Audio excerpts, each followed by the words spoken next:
오늘 이곳 가운데에 기도 자리를 사모하며 또 하나님의 말씀을 사모하며 나오신 우리 성도님들을 주님의 이름으로 축복합니다. 오늘 우리가 함께 읽었던 이 마가복음 11장의 말씀을 통해서 오늘은 우리 기도의 본질, 그 중에서도 가장 핵심적인 믿음에 대해서 함께 좀 깊이 묵상을 하고자 합니다. 그래서 오늘 제목은 믿음, 기도의 유일한 조건이다라는 그러한 제목으로 오늘 함께 말씀을 나눕니다. 오늘 이 본문의 배경을 보면 예루살렘의 아침입니다. 베드로와 제자들은 이제 예수님과 함께 길을 걷다가 매우 충격적인 광경을 목격을 하게 됩니다. 바로 하루 전에 예수님께서 그 무화과 나무 안에 잎만 무성하고 열매가 없음을 책망하셨습니다. 근데 그 책망하셨던 그 무화과가 바로 시간이 지나고 보니 뿌리채 말라버렸다라는 것입니다. 겉보기에는 푸르렀던 나무가 이제는 주님의 말씀 그 한마디에 생명을 잃고 비틀어졌다라는 것입니다. 이것을 그렇다면 우리에게 무엇을 의미하는 것인가 라고 했을 때에 이렇게 생명이 없고 비틀어진 모습은 바로 우리의 껍데기뿐인 그러한 신앙의 모습을 우리에게 보여준다라는 것입니다. 화려한 성전의 모습은 갖추고 있지만 그 안에는 생명이 없는 바로 이 당시의 종교를 향한 주님의 엄중한 경고이자 또한 동시에 하나님의 말씀이 얼마나 능력의 말씀인지를 우리에게 보여주고 있는 바로 이 무화과 나무의 모습이다라는 것입니다. 그래서 베드로가 이 광경을 목격하고 예수님에게 말합니다. 라삐어 보소서, 저주하신 무화과 나무가 말랐나이다라는 것이죠. 베드로가 이 눈앞에서 보고 있는 것은 그 나무의 현상을 보고 있었습니다. 바로 이 나무가 말라버린 바로 그 현상에 그 결과에 베드로의 마음이 아마 이미 뺏겨 버린 것입니다. 그런데 예수님의 시선은요, 이러한 현상이 아니라 바로 그 근원을 향해 계시고 있다는 것입니다. 예수님께서 그래서 이 말랐던 나무를 설명하는 대신에 그 기적을 가능해 한 바로 그 영적 원리를 오늘 말씀을 통해서 선포하고 있습니다. 그것이 바로 오늘 22절에 함께 읽었던 말씀, 하나님을 믿으라라는 바로 이 말씀이다라는 것입니다.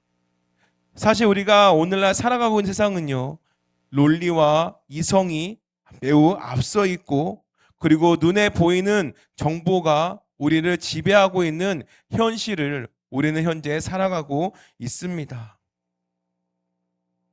그래서 때로는 내 눈앞에 보이는 바로 이 메말라진 그 많은 무화과 같은 그러한 절망적인 상황이나 도저히 넘을 수 없을 것 같은 거대한 태산들의 어떠한 그런 문제들 앞에서 우리는 누구나 다 위축되기 쉽다라는 것입니다.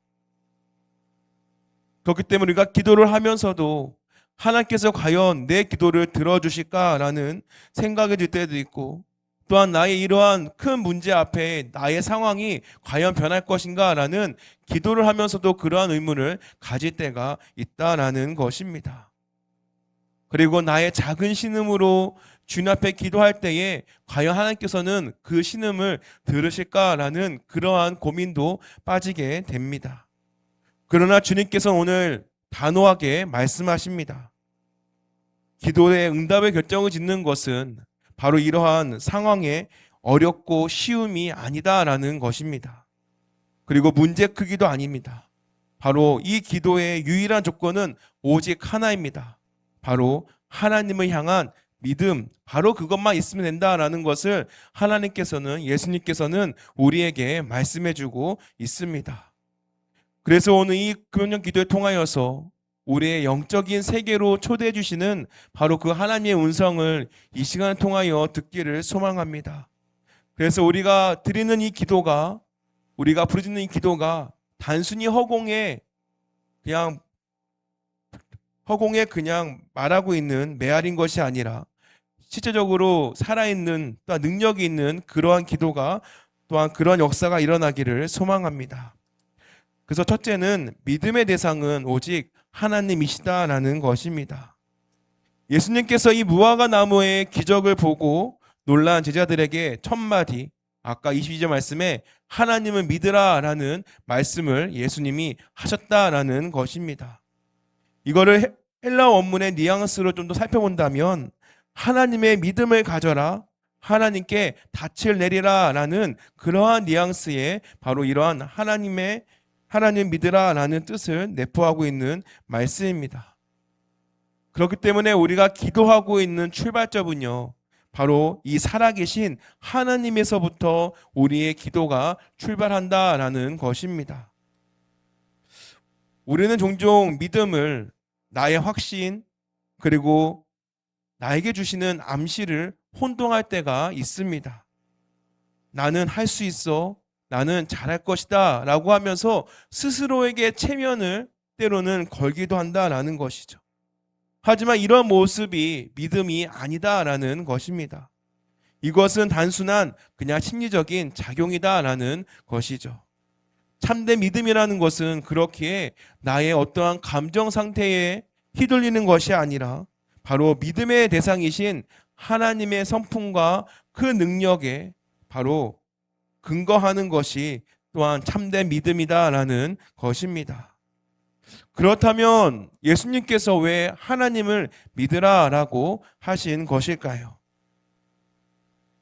기도의 응답은요, 내 믿음의 크기가 커서 작아서 그 크기가 아니라 바로 내가 믿는 하나님의 크기에 달려있기 때문이다라는 것입니다.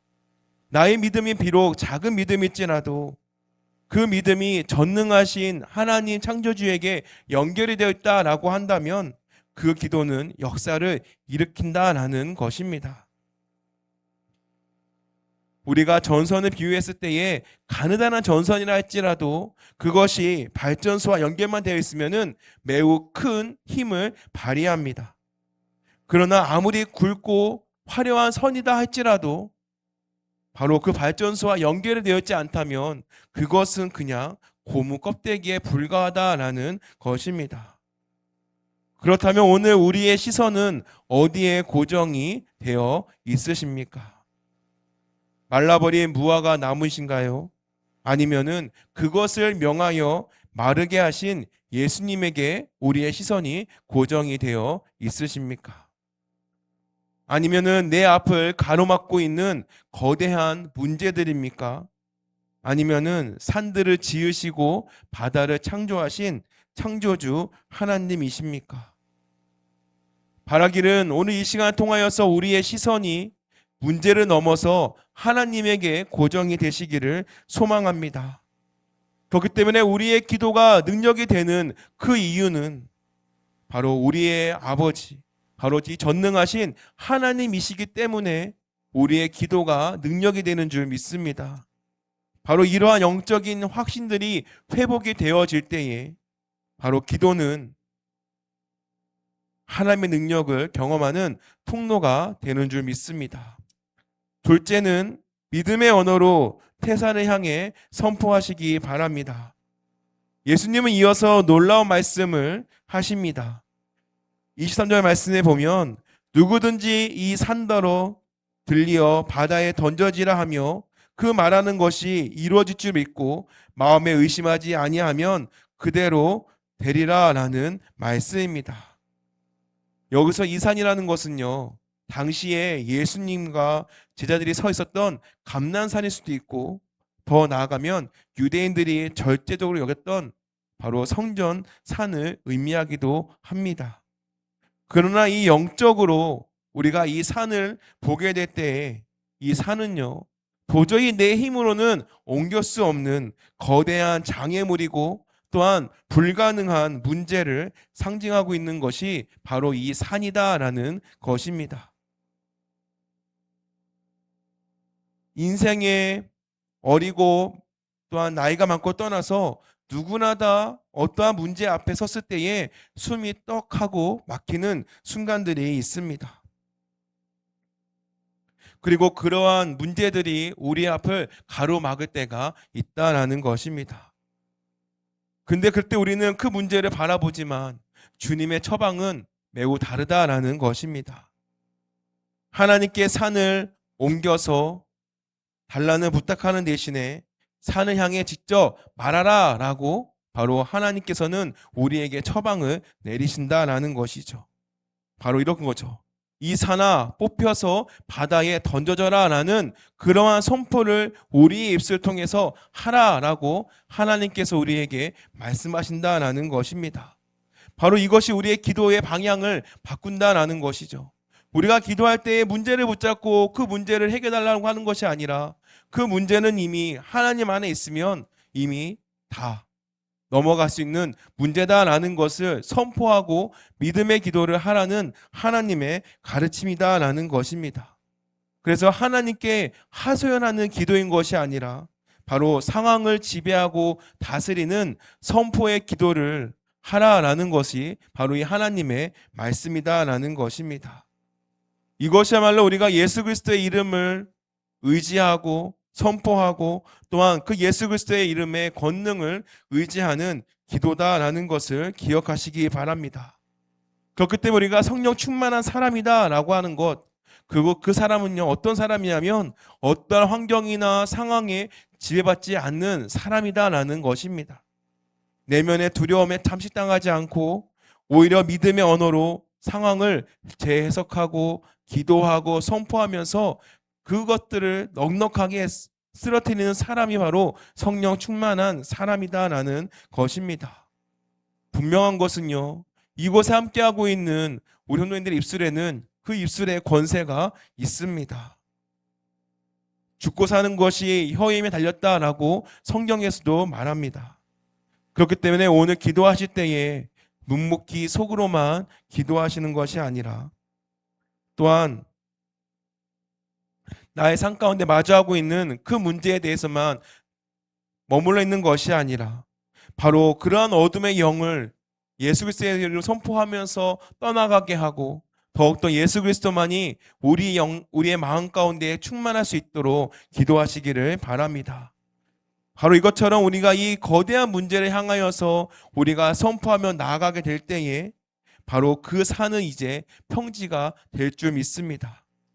의심하지 않는 마음, 또한 나뉘지 않는 마음, 또한 그런 마음들로 기도할 때에 우리의 영적인 세계는 더욱더 열려지게 될 것이고 또한 세상에 반응하는 역사가 일어나게 되는 줄 믿습니다. 셋째는 이미 받은 줄로 믿는 영적인 확신을 가져라라는 것입니다.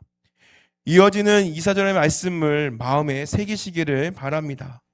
여기에 놀라운 기도의 법칙이 있습니다. 무엇이든지 기도하고 구하는 것은 받은 줄로 믿으라. 그리하면 너희에게 그대로 되리라 라는 말씀입니다. 우리의 이성 어떤가요? 우리의 이성은 받으면은 믿겠다라고 합니다.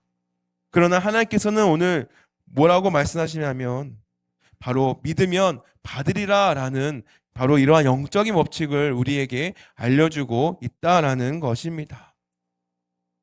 여기서 받은 줄로 믿으라라는 것은요, 아직 우리의 손에 쥐어지지는 않았지만 바로 영적인 그 실제 안에서는 이미 이루었다라는 것을 확신하고 선포하고 기도하라라는 것을 우리에게 가르쳐주고 있는 것입니다.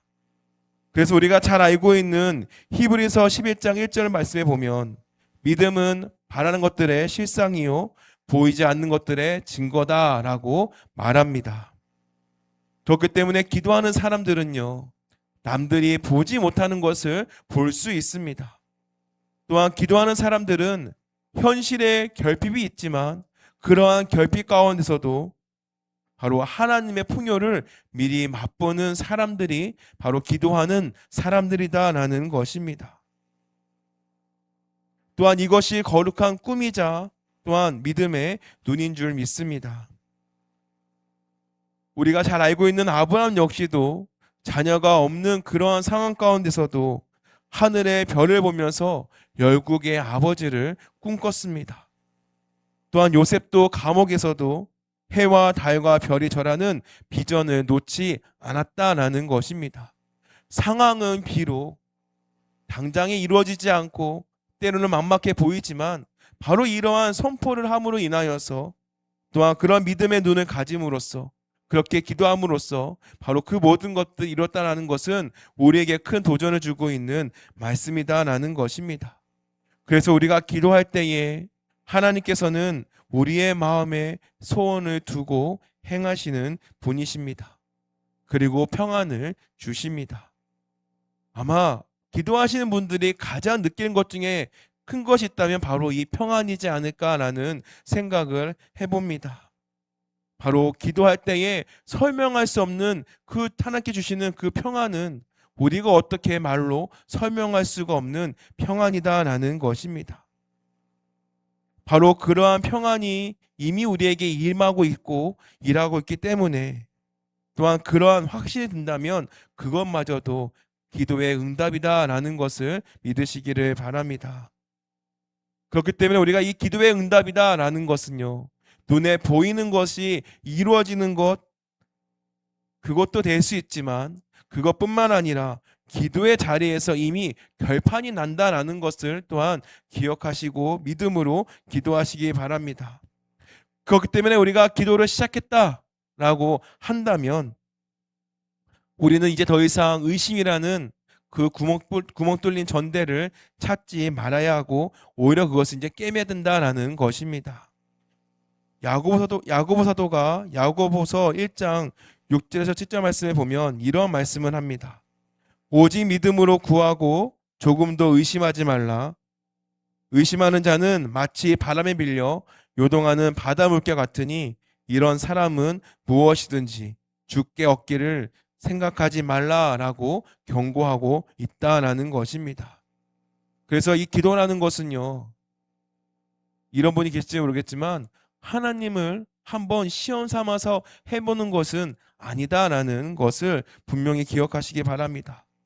때로는 되면 좋고 안 되면 말고 라는 이러한 식의 기도도 하지 말라라는 것입니다.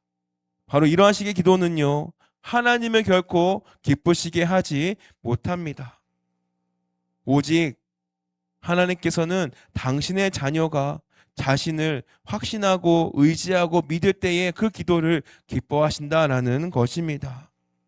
그래서 오늘 이 장차, 오늘 이 기도 통하여서 우리 함께 기도할 때에 바로 이 하나님의 응답이 오늘 내 것으로 취하시기를 바랍니다. 그래서 병마가 떠나가고 강건케 되는 모습을 소망하시기 바랍니다. 또한 가정이 무너져 있다면 가정이 회복되었음을 선포하며 하나님께 영광 돌리시기를 바랍니다. 바로 이것처럼 이 감사라는 것은 믿음의 최고봉이다라는 것입니다.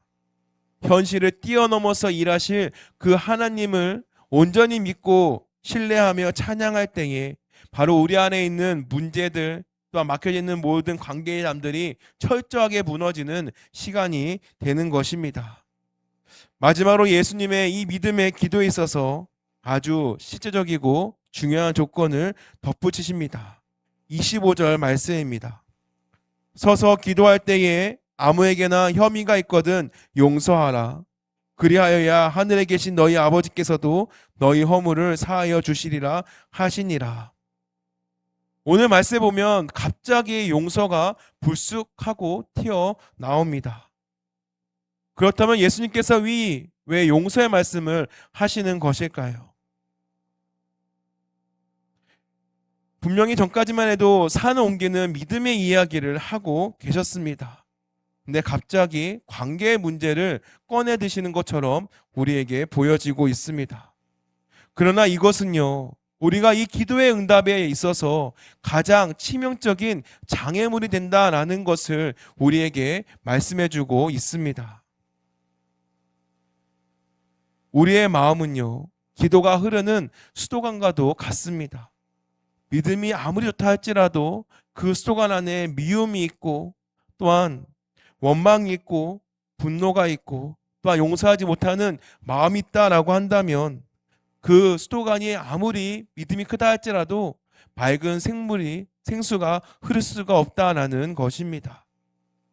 바로 누군가를 미워하는 마음이야말로 바로 영적인 혈관을 막아버린다라는 것입니다. 그리고 또한 분노는요, 하나님의 의를 이루지 못하게 하고 또한 우리의 영혼을 더욱더 지치며 낙심하게 하며 또한 우리의 영혼을 갉아먹습니다. 내가 누군가를 용서하지 못하고 꽉 붙잡고 놓아주지 못하면은 그때 하나님께서는 우리에게 은혜를 부어줄 수가 없다라고 우리에게 말씀하시는 것입니다. 기도는 하나님과 나와의 수직적인 관계입니다. 바로 위아래의 관계다라는 것입니다. 그리고 이 수적인 관계가 이루어질 때에 바로 나와 이웃의 수평적인 관계가 온전하게 이루어질 수 있다라는 것입니다. 그렇기 때문에 이 십자가가 바로 위아래의 수직과 또한 양옆의 그 수평의 관계를 만나서 이루어지는 것을 보는 것처럼 바로 또한 이 참된 기도의 능력이라는 것은 바로 하나님의 사랑과 이웃의 사랑이 바로 만나는 지점에서 그 기도가 불이 뜨 일어난다라는 것입니다. 어쩌면 우리가 오랫동안 기도를 하면서 기도에 대한 응답이 더디다라고 느끼는 분이 계실지 모릅니다. 그렇다면 그때에는 먼저 나의 마음을, 우리의 마음을, 각자의 마음을 들여다보시기를 바랍니다. 혹시 내 안에 맺힌 것은 없는지, 풀지 못한 억울함은 없는지, 또한 미움이 기도의 문을 막고 있지 않은지를 한번 돌아보시기를 바랍니다. 사실 용서한다는 것은 결코 쉽지 않습니다. 솔직히 용서한다는 것은 그 상대방이 예뻐서 용서한다? 그거는 결코 아니다라는 것이죠. 또한 그 사람이 용서받을 만한 자격이기 때문에 용서한다? 그것도 아닙니다. 용서는요, 바로 내 자신이 살기 위해 하는 것이다라는 것입니다. 만약에 미움이라는 독이 마음에 가득하다면 그 영혼은요, 결국에는 죽을 수밖에 없는 영혼이 된다라는 것입니다. 그렇기 때문에 우리 여러분의 자신을 위해서 또한 그 영혼이 더욱더 하나님 안에서 자유하게 되기 위해서 바로 오늘 그 주님 앞에 그 맺혀있던 마음들을 풀어보시기를 바랍니다. 무엇보다도 용서라는 것은 하나님께서 먼저 나를 용서하셨기 때문에 또한 나 또한 용서할 수 있다라는 것입니다. 그렇기 때문에 이 용서라는 게 쉽지 않지만 바로 용서는 치열한 바로 의지의 선택이다라는 것을 기억하시고 그 용서를 선택하시기를 바랍니다. 그리고 하나님 앞에 솔직하게 고백하시기 바랍니다. 하나님, 정말 저는 이 사람을 용서할 수가 없습니다. 그러나 주의 말씀에 의지하여 용서를 선포합니다. 그리고 내 마음의 묶임이 풀어지도록 주님 인도하여 주시옵소서라는 고백을 해보시기를 바랍니다. 이렇게 믿음의 선포를 하게 될 때에 우리의 막혀있던 담이 무너지게 될 것이고 또한 우리의 기도의 대로가 활짝 펴지는 줄 믿습니다. 기억해야 되는 것은요, 산을 옮기는 믿음은 사랑과 용서라는 토양 위에서 옮길 수 있다는 것을 우리는 기억을 해야 합니다. 사랑하는 성도 여러분, 기도는요, 연약한 인간이 전능하신 하나님을 붙잡을 수 있는 가장 위대하고 또한 거룩한 행위가 바로 이 기도입니다. 그리고 오늘 주님은 우리에게 요구하십니다. 바로 믿음을 요구하고 계시다라는 것입니다. 그래서 어린아이가 같이 아버지를 전적으로 신뢰하는 그 순전한 믿음, 그 하나면 충분하다라는 것을 오늘 우리에게 말씀하고 있는 것입니다. 만약에 우리의 신앙이 입만 무성하고 열매가 맺혀지지 않은 신앙이라면 우리는 다시 한 번 더 우리의 신앙을 돌아보고 또한 경계를 해야 합니다. 바로 이 모습은 경건의 모양은 있으나 바로 경건의 능력이 없는 바로 그러한 무성한 입만 가득한 신앙의 모습이다라는 것입니다. 바로 이러한 껍데기의 신앙에서 우리는 벗어나야 합니다. 그렇기 때문에 오늘 이 기도 자리에서 우리가 회복이 되어야 되는 것은 바로 하나님을 믿는 믿음, 바로 그것이 회복되어지기를 바랍니다. 지금 우리의 삶 가운데에 가로막고 있는 장애물이 무엇입니까? 그 장애물이, 그 문제가 내 앞을 가로막고 있다면 그것은 우리를 넘어뜨리기 위해서 있는 것이 아니라 바로 하나님의 영광을 드러내기 위한 재료다라는 것을 선포하시기를 바랍니다. 그리고 성령의 도우심을 구하면서 믿음의 눈을 더욱더 뜨시기를 바랍니다. 그리고 예수 그리스도의 이름으로 선포하며 명령하시기 바랍니다. 내 앞에 있는 모든 거대한 산들은 떠나갈지어다 라고 선포하시고 기도로 나아가시기를 바랍니다. 그렇게 될 때에 우리의 마음속에 있었던 깊은 찌꺼기들은요, 성령의 불로 태워지게 될 것이고 또 그 가운데에 하나님의 음성이 들려지고 또한 참된 평안이 주어지는 줄 믿습니다. 그래서 우리의 기도의 통로를 오늘만큼은 정결하게 또한 맑게 깨끗하게 흐를 수 있는 그러한 통로가 되어지기를 소망합니다. 믿는 자에게는 능치 못함이 없습니다. 이 약속의 말씀을 굳게 붙잡으시기 바랍니다. 그리고 계속해서 기도의 바다로 나아가시기를 바랍니다. 그때에 주님께서는요, 이미 놀라운 응답을 우리에게 마련해 놓고 계시고 또한 들려주고 싶어 하신다라는 것입니다. 바로 그것을 믿음으로 구하는 저와 여러분이 되시는, 또한 이 기도에 통하여서 그 기도가 회복이 되어지고 또한 하나님 믿으라라는 그 기도를 통하여 더욱더 주님과 가까워지는 그러한 시간이 되시기를 주님의 이름으로 축원합니다.